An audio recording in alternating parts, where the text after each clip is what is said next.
Relations and functions, session 1।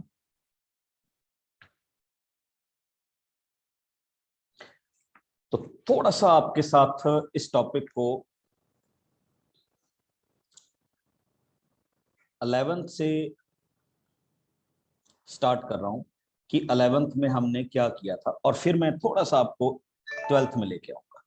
Okay, तो देखिए क्या है। First of all we are defining relations. Okay, तो रिलेशन क्या होता था, किस तरह से था, तो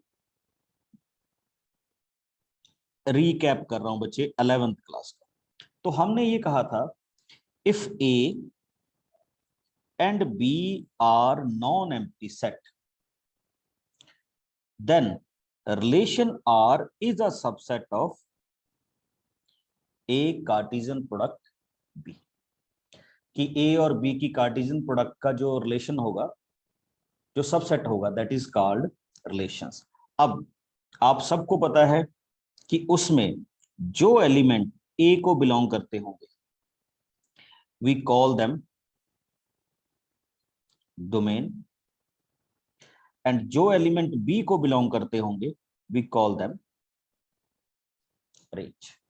जो भी एलिमेंट उसको क्या करते होंगे, बिलोंग करते होंगे। दूसरी बात हमारे पास ये था कि सबसे पहले जो हमने डिफाइन किया था वो किया था आइडेंटिटी रिलेशंस। आइडेंटिटी रिलेशन क्या होता है बच्चे, आइडेंटिटी को हम नोट करते हैं आई ए के साथ, और इसको डिफाइन करने का मेथड है x y when x belongs to A and y belongs to B, and next क्या लिखा हुआ था, y is equal to x.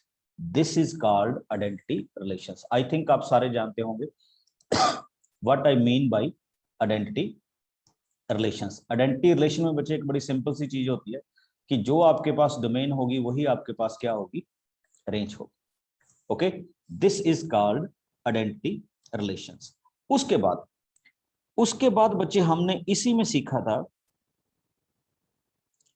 Inverse relation. ये मैं 11th को रिकैप कर रहा हूं और फिर आपको 12th में लेके आऊंगा। Which relation, inverse relation. Inverse relation बड़ा सिंपल सा था बच्चे। If we are defining R from A to B, तो हम डिफाइन करते थे R inverse from B to A. बड़ी सिंपल सी बात थी, domain becomes range and range becomes domain. सारा कुछ उसमें इसी तरह से क्या चलता था, डिफाइन होता था। अगर कोई हमसे पूछे हाउ मेनी रिलेशंस, सपोज कीजिए आपके पास Na में है m एलिमेंट और B में एलिमेंट है P, और somebody ask you how many total relations are possible, तो हम सिंपल सा आंसर लिखेंगे 2 की पावर MP। तो इतने मैक्सिमम रिलेशन क्या हो सकते हैं, पॉसिबल हो सकते हैं। इनको नोट करते जाइएगा या याद करते जाइएगा, जो भी आपको ठीक लगे, बिकॉज एमसीक्यू है तो एमसीक्यू में ऐसे क्वेश्चन ही पूछे जाते हैं और कुछ नया नहीं। ठीक, तो इस तरह के क्वेश्चंस आपसे क्या किए जाएंगे, पूछे जाएंगे, जो आपके पास यहाँ पे डेफिनेशन का पार्ट है। फिर से देख लीजिए, n A is equal to m and n B is equal to p, तो टोटल नंबर ऑफ रिलेशन उसमें कितने होते हैं, 2 की पावर m इंटू पी, जिसमें से हम एक अपना रिलेशन क्या करते हैं, चूज आउट करते हैं। अब आइए, ये कुछ था हमारे पास जो हमें क्या होना चाहिए, प्री नॉलेज होनी चाहिए, या जिसके बारे में मैं ये कह दूं कि ये हमारे पास आना चाहिए। तो एक छोटा सा और चीज स्टार्ट करता हूं before I defining the relation. आप सबने स्टडी किया था Cartesian product. Okay, Cartesian product में हमने ये डिफाइन किया था बच्चे कि let A is equal to A B and B is equal to C D. तो हम कार्टेशियन प्रोडक्ट को डिफाइन करते हैं A cross B which is known as A C A D B C and B D. याद है सबको, Cartesian product. और इसी को हम अगर ऐसे लिखें बी, तो it becomes CA, CB, DA and DB। Cartesian product, क्योंकि बेसिकली जो हमारे पास रिलेशंस है वो बेसिकली बनते कहां से, कार्टेशियन प्रोडक्ट से ही क्या करते हैं, डिफाइन करते हैं, या हम उसको कह लें कि ये कार्टेशियन प्रोडक्ट से ही क्या बनते हैं, रिलेशंस को क्या किया जाता है, डिफाइन।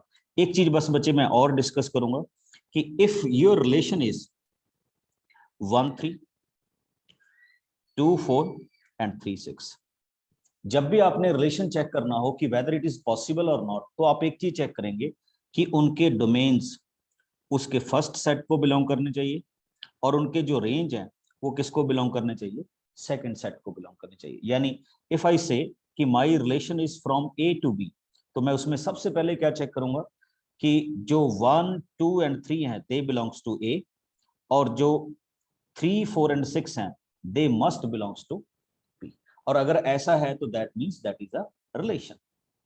ओके, उसके बाद इसी में एक चीज और देखिए, this particular thing is called inverse relation. कुछ नया नहीं है, उसी को ही मैं कर रहा हूं, तो I am writing it as 3 1 4 2 and 6 3, बस।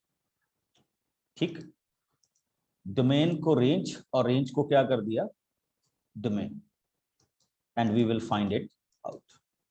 उसी तरह का क्वेश्चन हमारे पास इसमें एक आर और एक आर इनवर्स, और इसको ऐसे ही बोला जाता है बच्चे कि if x y belongs to R then we must say that y x is also belongs to R inverse. तो कोई आपके पास इसमें क्या नहीं आएगी, दिक्कत नहीं आएगी, जिसको हम यहाँ पे डिफाइन करते हैं। एक पर्टिकुलर टाइप देखिएगा बच्चे, आइडेंटिटी रिलेशन तो आपने सीख लिया, एक रिलेशन और होता है विच इज कॉल्ड यूनिवर्सल।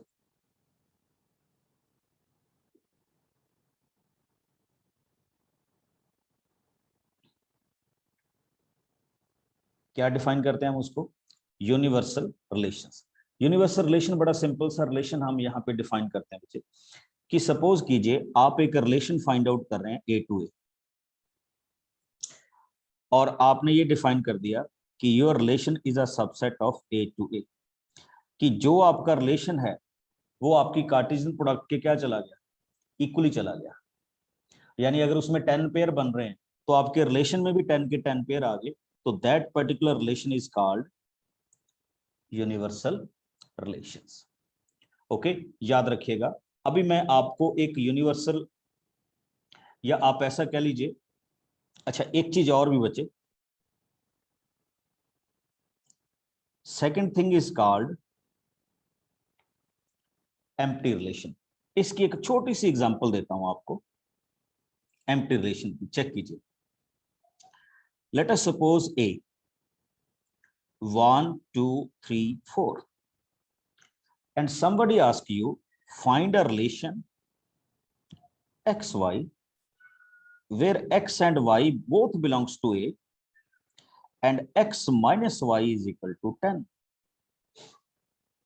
यानी आपने एक ऐसा रिलेशन फाइंड आउट करना है जो x और y का डिफरेंस किसके इक्वल हो, 10 के इक्वल हो। तो अब आप चेक कीजिए, अगर आप इसमें टोटल नंबर ऑफ रिलेशंस देखेंगे तो यू विल फाइंड फर्स्ट में 4 हैं, सेकंड में 4 हैं, तो 2 पावर क्या हो गया,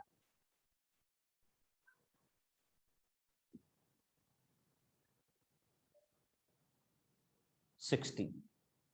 तो टोटल नंबर ऑफ रिलेशंस इसमें कितने एग्जिबिट होंगे, 2 पावर 16। बट अब आप देखिए कि जब मैं 1 2 3 को 1 2 3 के साथ रिलेट करूंगा तो मेरे पास ये एम्प्टी आ जाएगा। रीजन, क्योंकि कोई भी दो एलिमेंट ऐसे नहीं है इसमें और इसमें जिनको अगर मैं कार्टेशियन प्रोडक्ट करूं और उनका डिफरेंस किसके इक्वल आ जाए, 10 के इक्वल आ जाए, तो इसको हम कौन सा रिलेशन बोलते हैं बच्चे, एम्प्टी रिलेशंस। ये वो चीजें थी जो हमने किसमें की, 11th क्लास में डिस्कस की थी, या 11th क्लास में हम इनको करते आ रहे थे।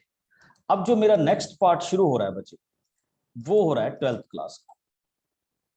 ओके, और यहां से मैं 12th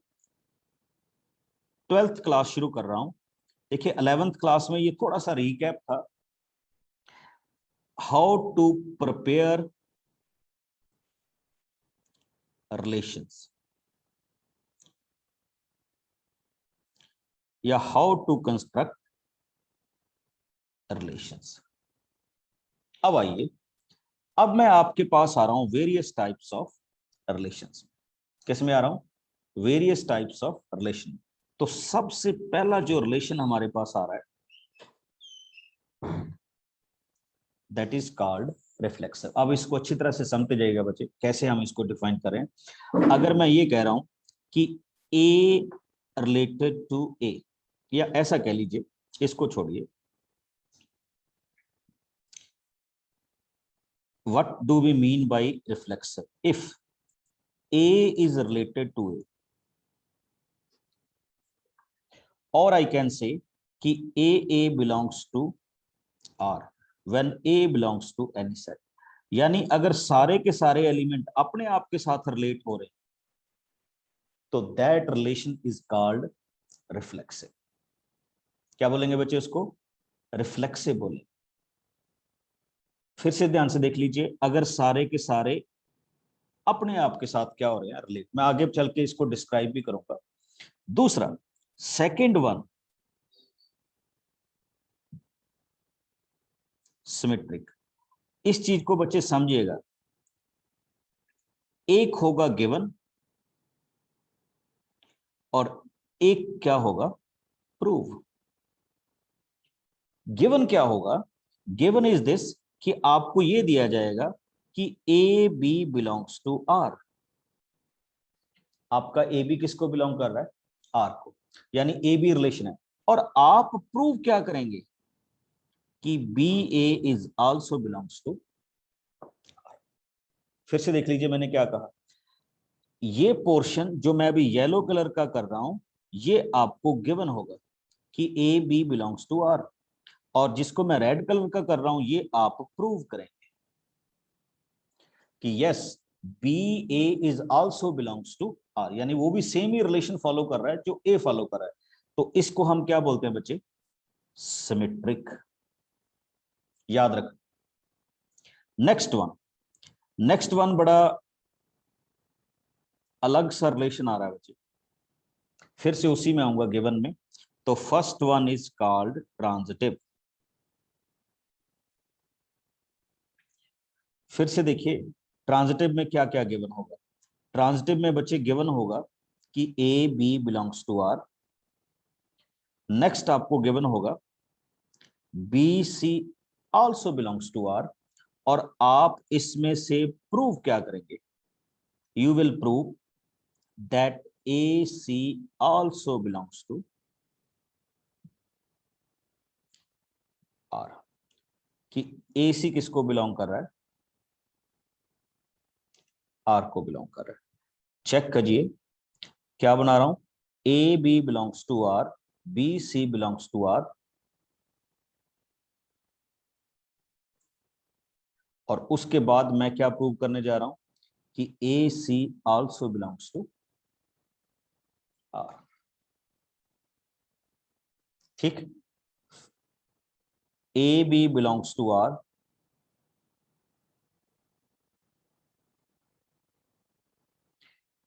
B C belongs to R. Yellow वाला पोर्शन बच्चे आपको गिवन होगा, और आपको कौन से वाला प्रूव करना होगा? ये वाला प्रूव करना होगा। अब बहुत सारे स्टूडेंट को कंफ्यूजन रहती है क्या प्रूव करना है, किस तरह से प्रूव करना है। तो ये आपके पास रहेगा। ये मैंने तीन रिलेशन आपके साथ डिस्कस किए, रिफ्लेक्सिव, सिमेट्रिक, और उसके बाद हम किस पे आगे? ट्रांजिटिव पे। तो अब आप एक चीज और देखिएगा बच्चे, जो हम यहाँ पे डिफाइन करने जा रहे हैं, इसी में से हमारे पास एक आता है इक्विवेलेंस।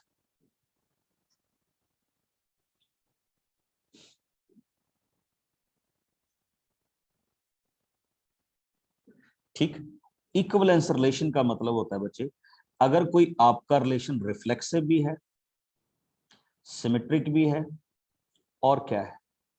ट्रांजिटिव भी है, यानी तीनों कैटेगरी को फॉलो कर रहा है, रिफ्लेक्सिव, सिमेट्रिक एंड ट्रांजिटिव, तो आप उसको क्या बोल सकते हो? Equivalence relation. और एक चलते चलते और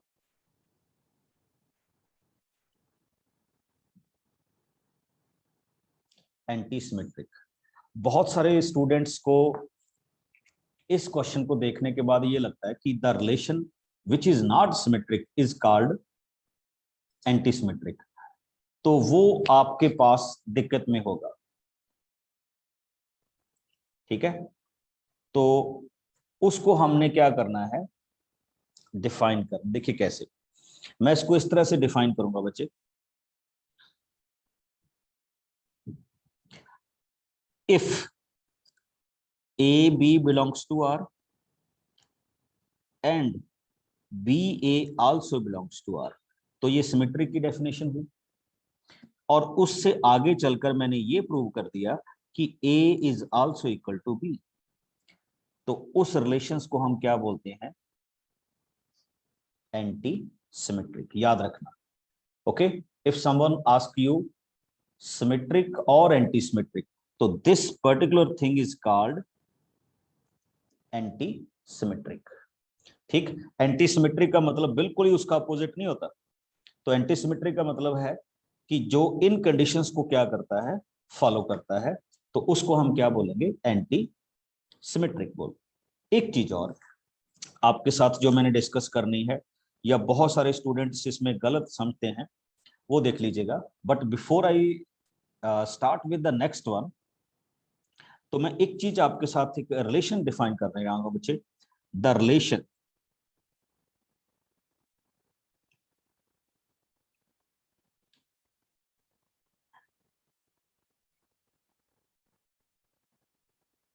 is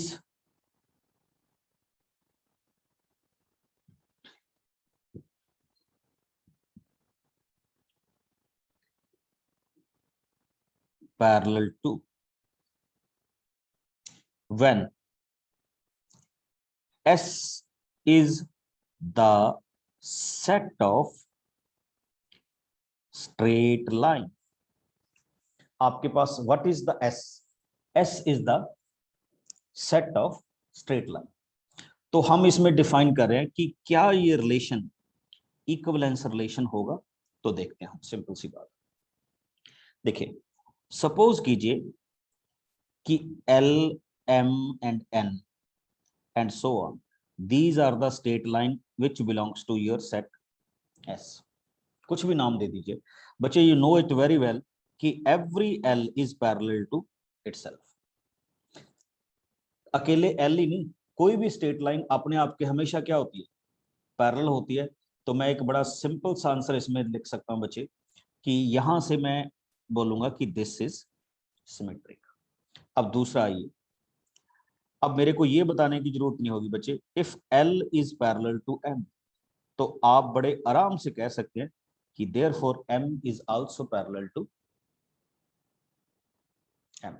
अगर आपने ये दो लाइंस डिफाइन की हैं कि 1L is parallel to M, तो फिर आप ये भी बड़े आराम से कह सकते हैं कि M is also parallel to L। तो ये किसकी डेफिनेशन हुई, symmetric. Okay, yes Jayasudha. Sir, L parallel to L is reflexive relation, no, sir? Yes yes. Thank you.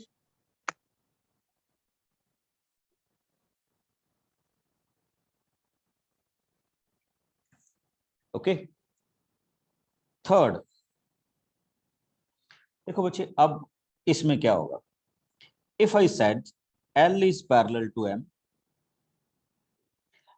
M is parallel to N,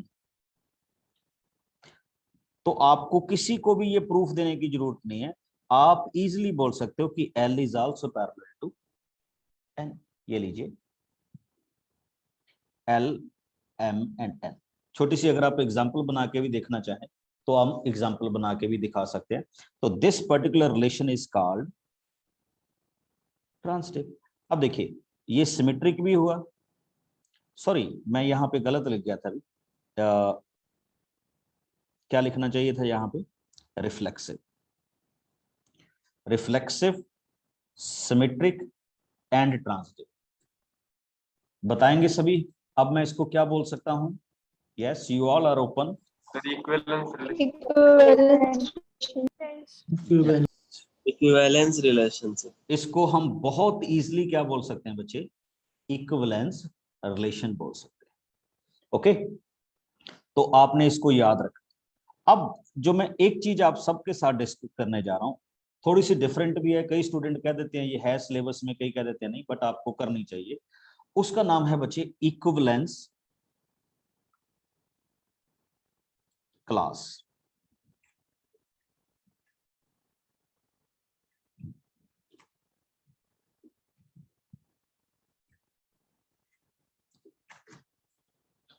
क्या डिफाइन करते हैं हम इसके, equivalence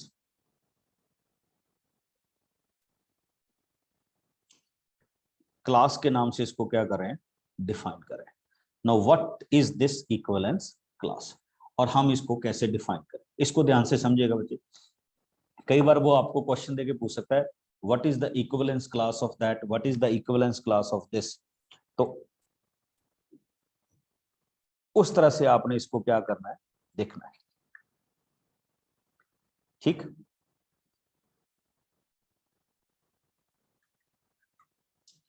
let us start. Suppose कीजिए कि R इज द रिलेशन, और ये relation क्या होना चाहिए, इक्विवेलेंस। अब आप समझ गए होंगे what do we mean by equivalence, यानी ये ऑलरेडी सिमेट्रिक, रिफ्लेक्सिव और क्या होना चाहिए, ट्रांजिटिव होना चाहिए। ठीक, अब हमने डिफाइन कर लिया कि ए कोई एलिमेंट है जो किसको बिलोंग कर रहा है, अपने सेट ए को बिलोंग कर रहा है। अब क्या होगा कि यहां से इसको नोट कीजिएगा बच्चे, जो मैं यहां पे लिखने जा रहा हूं, मैं रेड से इक्विवेलेंस क्लास की डेफिनेशन बनाने जा रहा हूं। Then the set of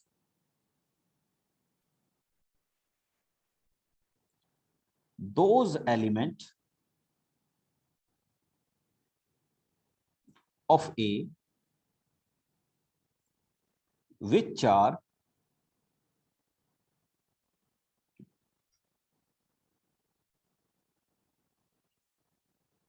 related to A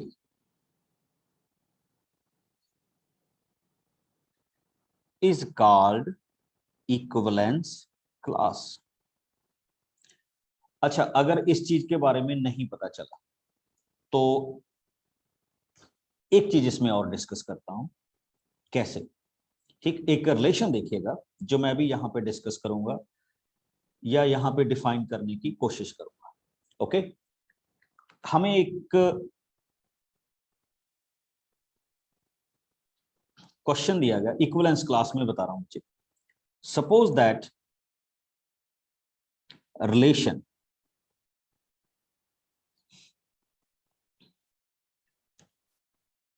XY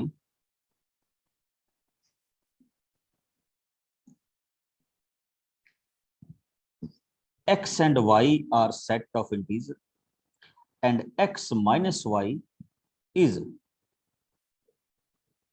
divisible by 3। यानी X माइनस Y का जो डिफरेंस है वो डिविजिबल बाई क्या होना चाहिए, 3 होना चाहिए। और X और Y क्या है, इंटीजर। बच्चे ध्यान से नोट कीजिएगा, मैं जो अभी यहां पे बताने की कोशिश कर रहा हूं। अब मेरे से पूछा गया what is the equivalence class of 0,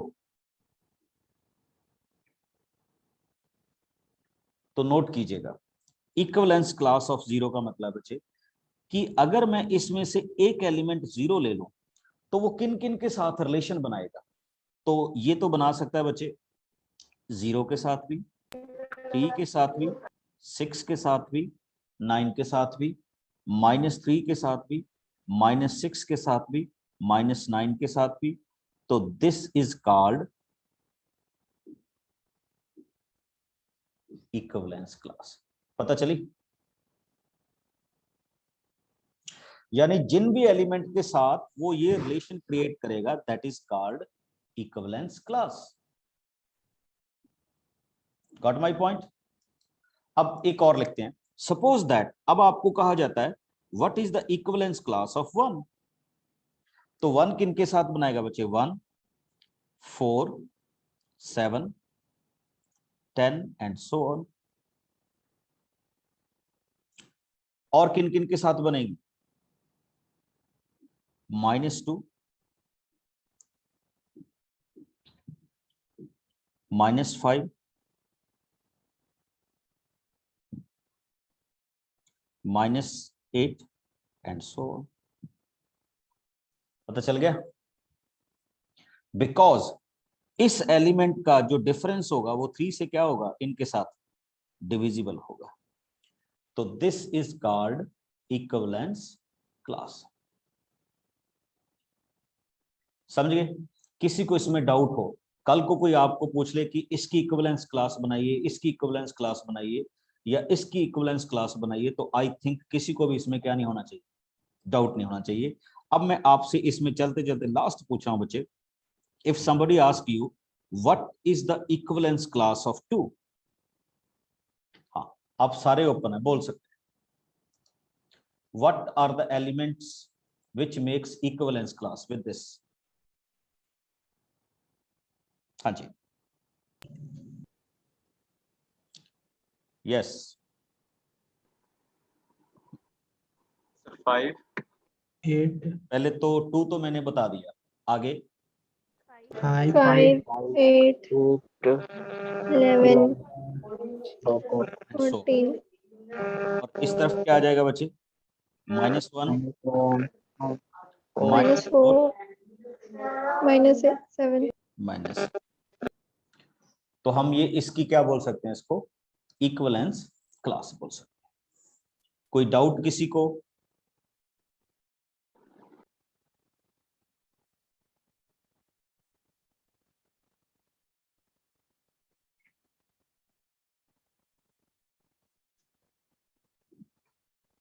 okay, तो ये याद रखिएगा, अगर आपके पास इस तरह का क्या आ जाता है, क्वेश्चन आ जाता है, तो हम कैसे इसको प्रूव करेंगे कि ये हमारे पास क्या है? इक्विवेलेंस क्लास को, सॉरी, आपके पास इक्विवेलेंस क्लास को रिप्रेजेंट करता है। तो आई थिंक ये आपको पता होना चाहिए, या आप पता कर भी लेंगे। अब मैं कुछ क्वेश्चंस के साथ शुरुआत करता हूं बच्चे।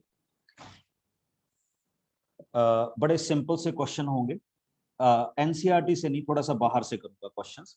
तो सबसे पहला क्वेश्चन देखिए, वैसे आप सबको ये क्वेश्चंस आते हैं, बट फिर भी एक बार बताने की कोशिश कर रहा हूं। देखिए उसने क्या कहा कि let R and set A B. ध्यान से समझिएगा, A is a sister of B.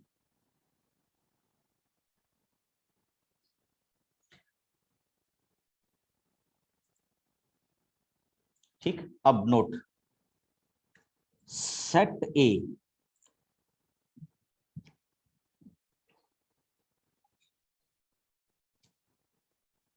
all the students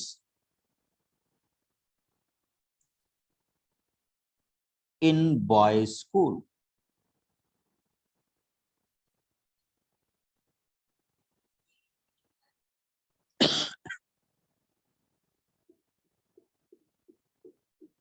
हाँ जी। अब मेरे को एक चीज बताइए बच्चे, अगर मैंने इस रिलेशन को नाम देना हुआ तो मैं इनमें से कौन सा नाम दूंगा? दोनों में से, empty, number 2 universal, number 3 identity. Empty relation. their empty relation. empty relation.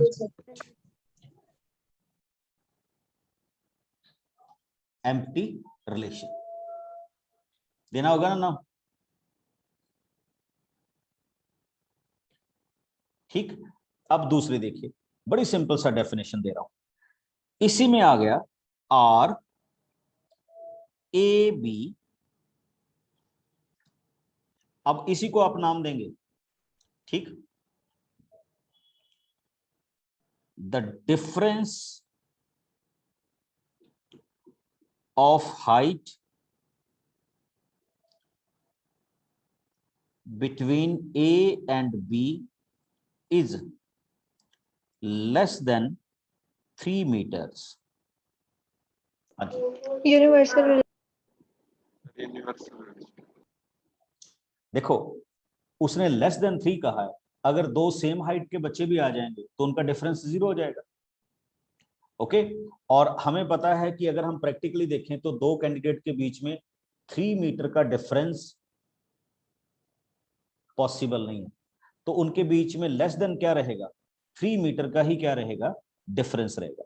तो इसको मैं क्या बोलूंगा बच्चे, यूनिवर्सल रिलेशंस। अभी मैंने आपसे रिफ्लेक्सिव, सिमेट्रिक, ट्रांजिटिव नहीं पूछा, मैंने तो जस्ट ये पूछा कि first relation is called empty relation and second relation is called universal relations. Okay, अब हम आते हैं नेक्स्ट पॉइंट्स पे। नेक्स्ट पॉइंट क्या है बच्चे, अब ये आपकी बुक का क्वेश्चन कर रहा हूं। R relation is T1 T2, T1 is congruent to T2 and T1 and T2 belongs to T, where T is the set of triangles.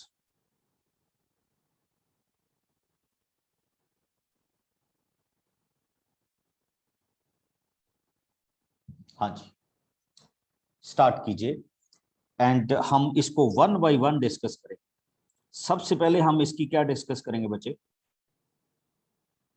Whether this relation is reflexive और not. Sir reflexive होगा।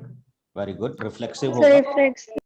Very good, क्यों होगा बच्चे, क्योंकि हम ये मानते हैं कि कोई भी ट्रायंगल अपने आप की क्या होती है, कॉन्ग्रेंट होती ही होती है।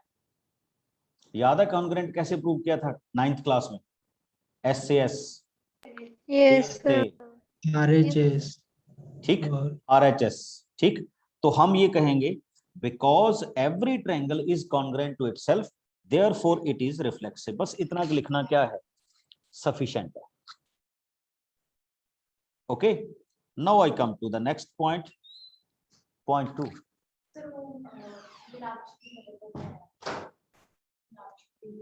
yes, sir. ठीक, सेकंड इज इफ सिमेट्रिक। अच्छा एक चीज बताइए, अगर मैं आपको कह रहा हूं कि T1 is congruent to T2, तो can you say T2 is also congruent to T1? Yes, sir. Yes sir. कह सकते हैं ना। तो इसका मतलब हमने ये प्रूव कर दिया कि T1 and T2 belongs to क्या है, R है। Similarly T2 and T1 belongs to R also. तो इसको हम कौन सा रिलेशन बोलते हैं बच्चे, Symmetric relation. सिमेट्रिक रिलेशन बोलते हैं। गॉट इट, इजी है ना। तो अब आ जाते हैं हम थर्ड। अब मैं आपको ये गिवन है बच्चे कि T1 is congruent to T2, next T2 is congruent to T3। तो अब मैं इन दोनों से बोल सकता हूं बच्चे कि T1 is congruent to T1 is congruent to T3.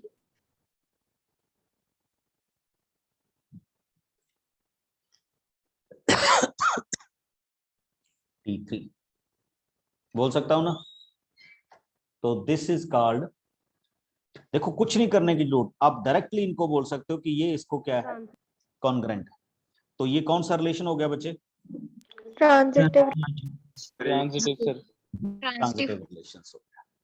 Okay, अभी तो हम बड़ा सिंपल सा इसके बारे में डिस्कस कर रहे हैं। अब देखिए, आप में से कोई उत्तराखंड से है, नहीं डरा नहीं रहा, एक क्वेश्चन ही पूछूंगा जस्ट। ये उत्तराखंड बोर्ड में एक क्वेश्चन आया था बच्चे कि let set A B this and this is the relation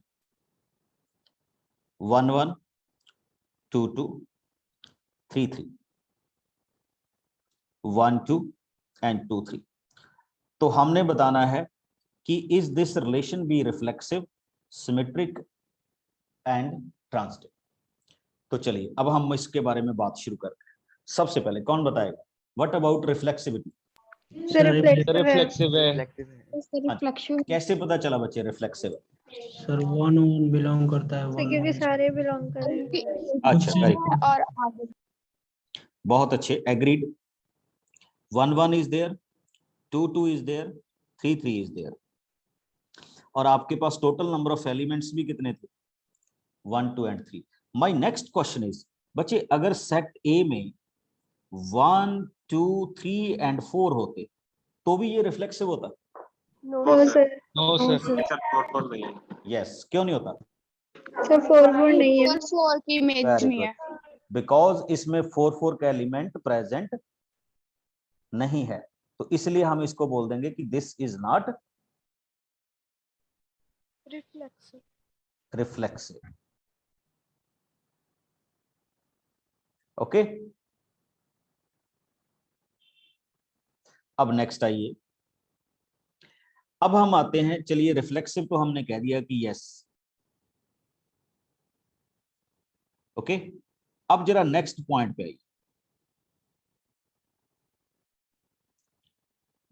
ठीक, नेक्स्ट पॉइंट पे हम आ रहे हैं बच्चे, सिमेट्रिक। अब बताइए, हाँ जी, वेरी गुड, सर सर नहीं है। नहीं है। एग्री। क्योंकि 1 2 है लेकिन 2 1 नहीं है और 2 Very 3 भी No, है और sir. 3 2 नहीं है। देखो हमने कहा था for every A B there must be a B, तो बिल्कुल आपने सही पकड़ा कि यहाँ पे अगर मैं इस क्वेश्चन को देखूं तो 1 2 तो है बट क्या नहीं है? 2 1। 2 1 नहीं है। और अगर आप नेक्स्ट वाले पे भी चले, 2 3 तो है बट 3 2 नहीं है, तो इसका मतलब ये सिमेट्रिक नहीं है। नहीं है। Now what about the transitivity? No sir. Sir no sir. No transitive.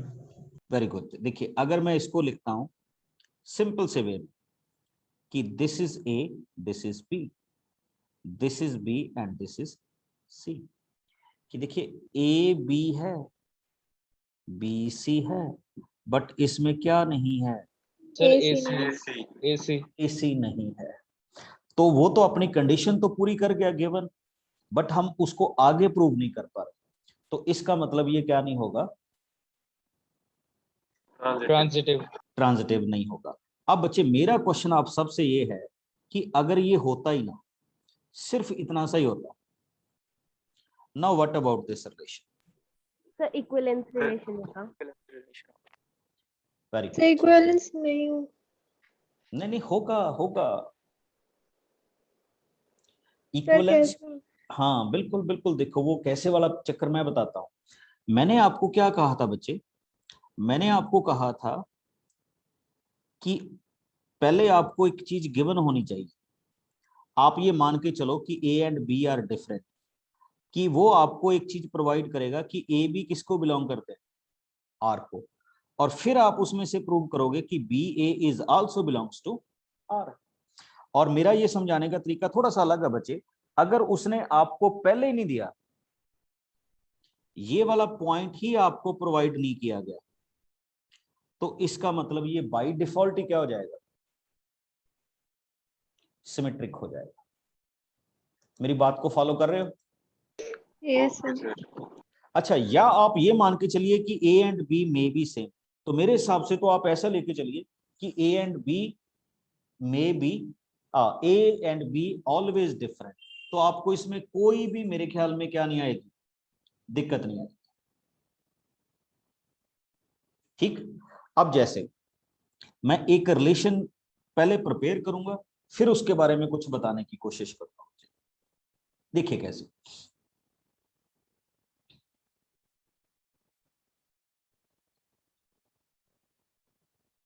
Question is set A is equal to n7। पहले इसका मीनिंग देख लीजिए, 1 2 3 4 5 6 7।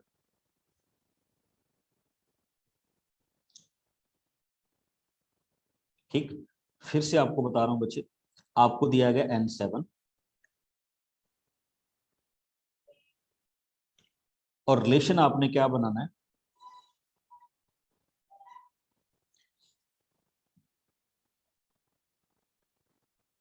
x and y belongs to A.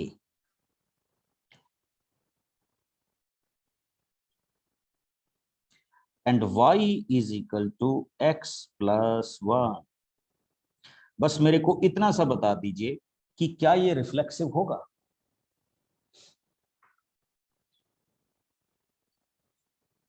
No, sir. No, sir. No, sir. No, sir. No, sir. Very good. नहीं होगा बच्चे, देखिए क्यों, क्योंकि जब मैं x की वैल्यू 1 पुट अप करूंगा तो आंसर क्या आएगा, Sir, Two. 2. 2 पुट अप करूंगा, 3. Sir, 3. 3 पुट अप करूंगा, 4. 4 पुट अप करूंगा, 5 5. 5 पुट अप करूंगा, 6 और 6 पुट अप करूंगा, 7. 7। तो ये मेरे रिलेशन की रोस्टर फॉर्म हो जाएगी। अब इसमें कहीं भी आपको रिफ्लेक्सिव लग रहा है बच्चे? No, sir. No, sir. और चलिए हम एक दूसरी बात करते हैं, transitive. No, sir. No, sir. No. और symmetric? No, sir. No, sir. क्या नहीं है? नो। अच्छा एक चीज देखिए, अगर कोई आपको इसमें से कहे कि find the class of this, equivalence class, equivalence class of this, तो आप क्या लिखेंगे?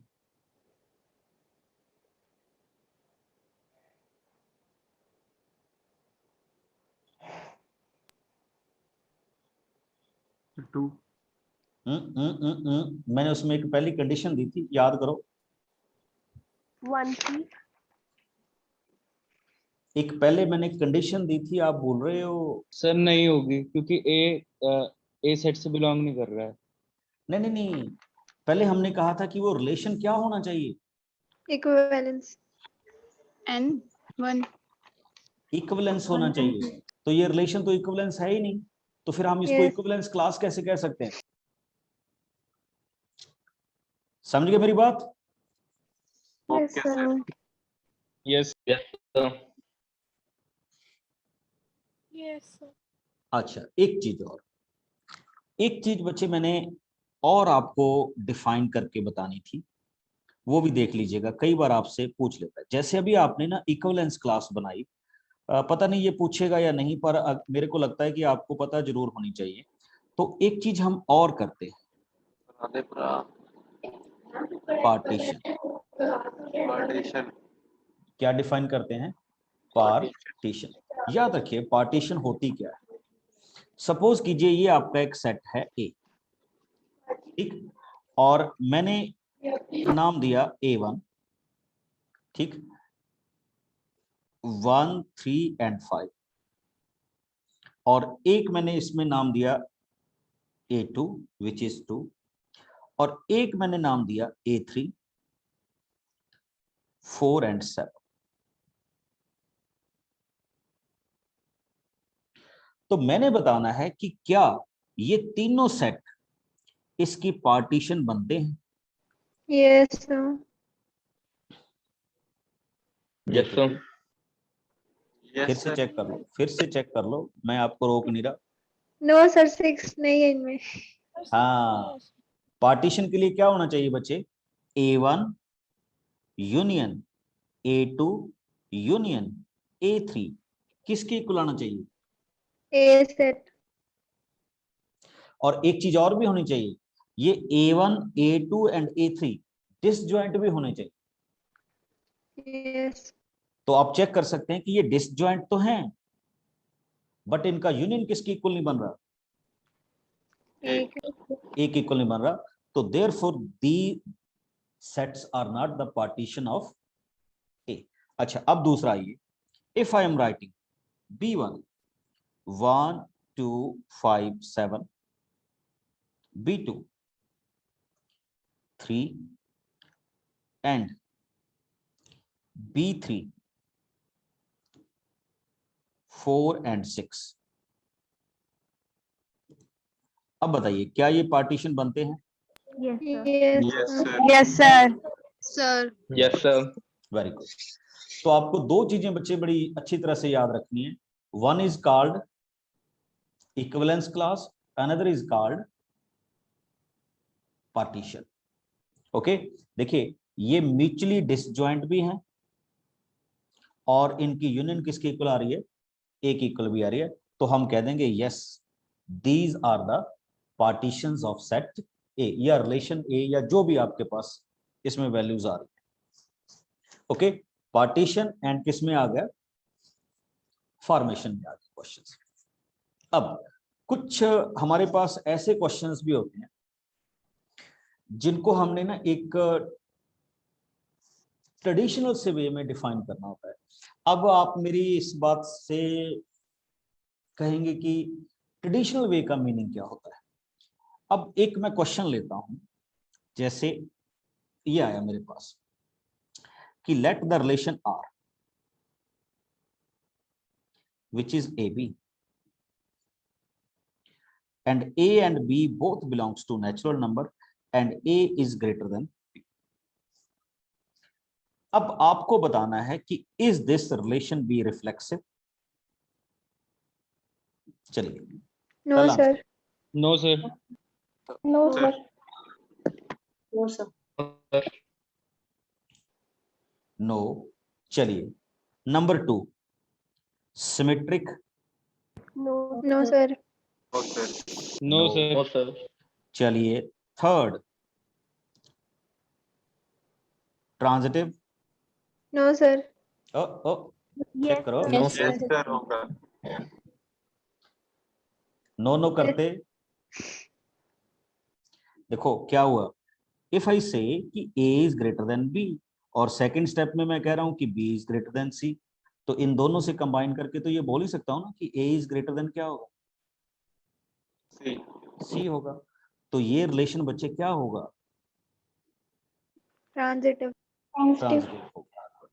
और अब इसमें इसने फोर्थ पूछा आपसे, fourth is called equivalence. No, sir. देखो अगर ये रिफ्लेक्सिव नहीं है, सिमेट्रिक नहीं है, तो इक्विवेलेंस तो ये हो ही नहीं नहीं होगा। सकता। समझ गए? अच्छा, अब एक छोटा सा क्वेश्चन आपसे और,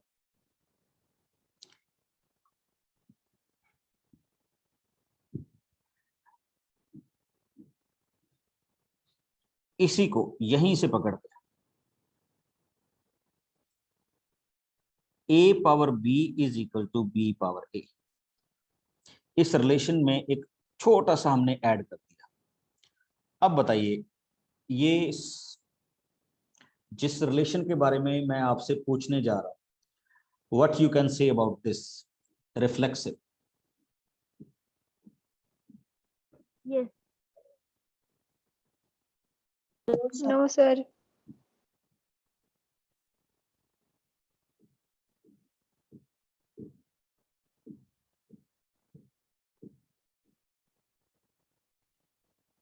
नो, चेक कर लो। Reflexive. Yes, sir. होगा। यस सर होगा अगर इक्वल साइन है तो। होगा सर। A raised to the power B is equal to A raised to the power B. अच्छा सिमेट्रिक,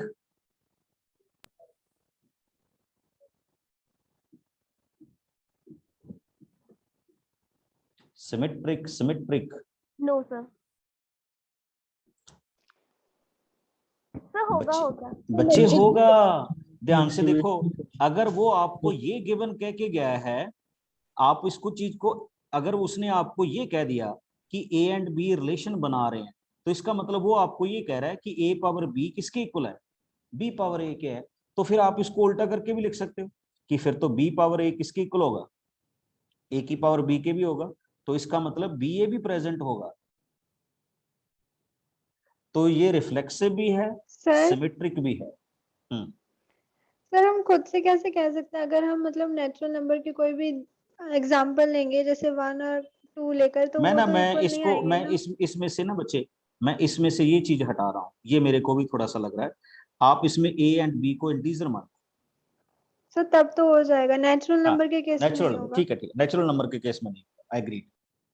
ओके, तो अब ये सिमेट्रिक भी है और रिफ्लेक्सिव भी है, बट ये क्या नहीं हो सकता बच्चे, ट्रांजिटिव नहीं हो सकता, क्योंकि फिर उसमें हमें तीसरी कंडीशन साथ में लेके आनी पड़ेगी। ओके, तो ये थे कुछ क्वेश्चंस जो हमने रिवीजन में क्या किए, स्टार्ट किए।